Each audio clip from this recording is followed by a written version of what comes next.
Hello dears, welcome to life motive. നമ്മളിന്ന് discuss ചെയ്യാൻ പോകുന്ന ടോപ്പിക് എന്ന് വെച്ചാൽ ജപ്പാൻകാരുടെ മണി മാനേജ്മെൻറ്റിനെ കുറിച്ചാണ്.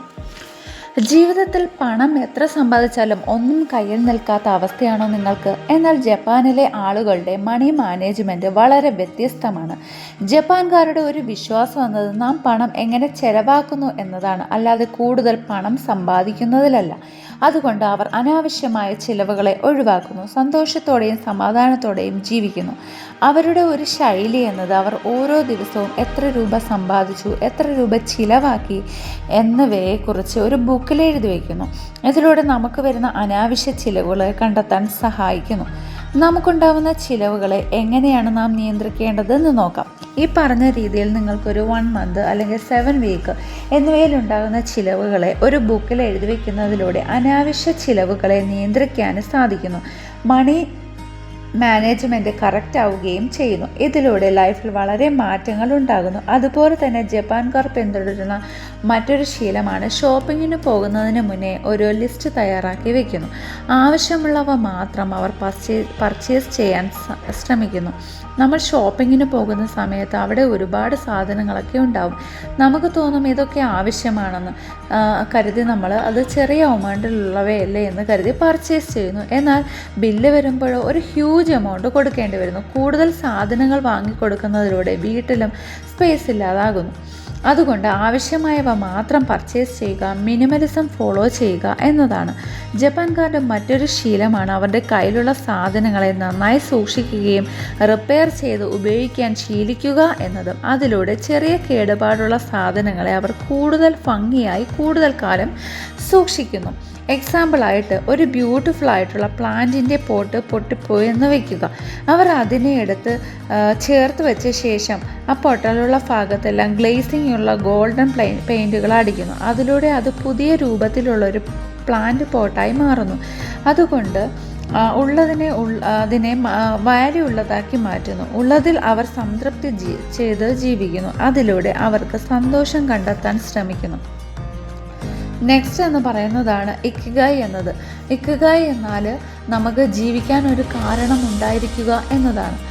നമ്മളിപ്പം ലൈഫിൽ എന്തെങ്കിലും ഒരു കാരണമുണ്ടെങ്കിലേ നമ്മൾ ജീവിക്കുകയുള്ളൂ. അല്ലെങ്കിൽ നമ്മൾ വീട്ടിൽ റിട്ടയർമെൻറ്റ് ലൈഫും ആയി നമുക്ക് ഒന്നും ചെയ്യാനില്ലാത്തൊരു അവസ്ഥയിലേക്ക് വരുന്നു. എന്നാൽ ജപ്പാൻകാർ ചെയ്യുന്നത്, അവർ ഏതവസ്ഥയിലും ഒരു 90-100 ഏജ് വരെ ജീവിച്ചിരിക്കുന്നവർ ആ ഒരു ജപ്പാനീസ് സമൂഹത്തിലുണ്ട്. അവർ ചെയ്യുന്നതെന്ന് വെച്ചാൽ ഏത് നേരവും അവർ പ്രൊഡക്റ്റീവായി ജീവിക്കുന്നു, സന്തോഷത്തോടെ ഹെൽത്തി ലൈഫാണ് അവർ ഫോളോ ചെയ്യുന്നത്. അതിന് വേണ്ടിയിട്ട് കുറച്ച് റൂൾസ് അവർ ഫോളോ ചെയ്യുന്നുണ്ട്. ഒരു 10 റൂൾസാണ് ഇക്കിഗായിൽ ജപ്പാനീസുകാർ ഫോളോ ചെയ്യുന്നത്.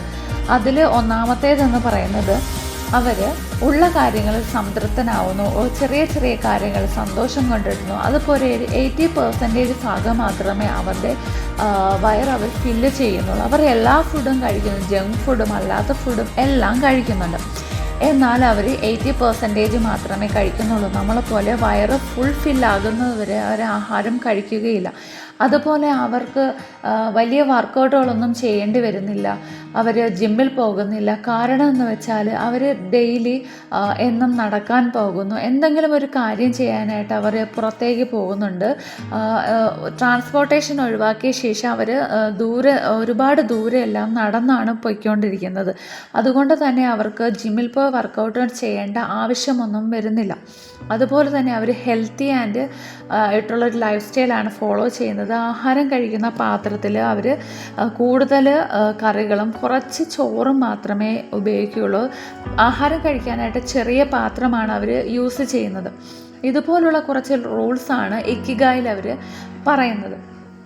നെക്സ്റ്റ് എന്ന് പറയുന്നത് അവരുടെ മറ്റൊരു ശീലമാണ് നേച്ചറിലൂടെ കൂടുതൽ സമയം ചെലവാക്കുക എന്നത്. പ്രകൃതിയുമായി ഇണങ്ങി ജീവിക്കുന്നതിലൂടെ ജീവിതത്തിന് സന്തോഷവും സമാധാനവും ലഭിക്കുന്നു. ചെറിയ ചെറിയ കാര്യങ്ങളിൽ സന്തോഷം കണ്ടെത്താൻ ശ്രമിക്കുന്നു. നല്ല ലൈഫ് എന്നത് ഓരോ തീരുമാനവും ലക്ഷ്യത്തോടെ എടുക്കുന്നു എന്നതാണ്.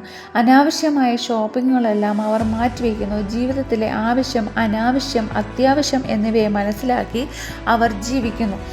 അവർ നല്ലൊരു ജീവിതം നയിക്കാനായിട്ട് മിനിമലിസമാണ് ഫോളോ ചെയ്യുന്നത്. അവർ ഉപയോഗിക്കുന്നത് എല്ലാം ചെറിയ കാറുകൾ, ചെറിയ വീടുകൾ, ചെറിയ ഫ്ലാറ്റുകളാണ്. കൂടുതലും ട്രെയിനിലും ബസ്സിലും യാത്ര ചെയ്യാൻ അവർ ശ്രമിക്കുന്നു. എവിടെ പോയാലും നല്ല വൃത്തിയുള്ള അന്തരീക്ഷമാണ് ജപ്പാനിലെല്ലാം. അതിന് കാരണം അവർ നീറ്റ് ആൻഡ് ക്ലീൻ ആക്കി വെക്കുന്നു എന്നതാണ്. നമുക്ക് ജീവിക്കാൻ ഒരുപാട് പണം ആവശ്യമില്ല. മറ്റുള്ളവരെ പോലെ ജീവിക്കാനാണ് ഒരുപാട് പണം ആവശ്യമായിട്ടുള്ളത്. ചിലവ് കുറയ്ക്കുന്നത് വരുമാനം കൂട്ടുന്നതിന് തുല്യമാണ്. ഏത് വരുമാനത്തിലും മിച്ചം പിടിക്കുക എന്നത് ഒരു ജീവിത മൂല്യമാണ്. അത് പരിശീലിച്ച് തന്നെ ശീലമാക്കണം. സന്തോഷത്തിൻ്റെ ഇരിപ്പിടം നമ്മുടെ ഉള്ളിൽ തന്നെയാണ് എന്നുള്ളത് നമ്മൾ മനസ്സിലാക്കണം. ആർഭാടം ഒഴിവാക്കുക, വേണ്ട കാര്യത്തിന് മാത്രം പണം ചെലവാക്കുക, മറ്റുള്ളവരെ ആശ്രയിക്കാതിരിക്കുക. എന്നാൽ മറ്റുള്ളവരെ നമുക്ക് പറ്റുന്ന രീതിയിലൊക്കെ സഹായിക്കാൻ ശ്രമിക്കുക എന്നതാണ്. അപ്പം ഈ ഒരു ജീവിത രീതിയാണ് ജപ്പാൻകാർ ഫോളോ ചെയ്യുന്നത്. അതുകൊണ്ട് അവർക്ക് സന്തോഷത്തോടെയും സമാധാനത്തോടെയും ജീവിക്കാൻ സാധിക്കുന്നു. അവരുടെ ഒരു മാനേജ്മെൻറ്റ് സിസ്റ്റമാണ് ഞാനിന്നിവിടെ സംസാരിച്ചത്. അപ്പോൾ എല്ലാവർക്കും വീഡിയോ ഇഷ്ടപ്പെട്ടു എന്ന് കരുതുന്നു. ഇഷ്ടപ്പെട്ടാൽ ലൈക്ക് ചെയ്യാനും ഷെയർ ചെയ്യാനും മറക്കല്ലേ. അതുപോലെ തന്നെ മറ്റൊരു വീഡിയോയുമായി ഞാൻ വീണ്ടും വരുന്നതാണ്.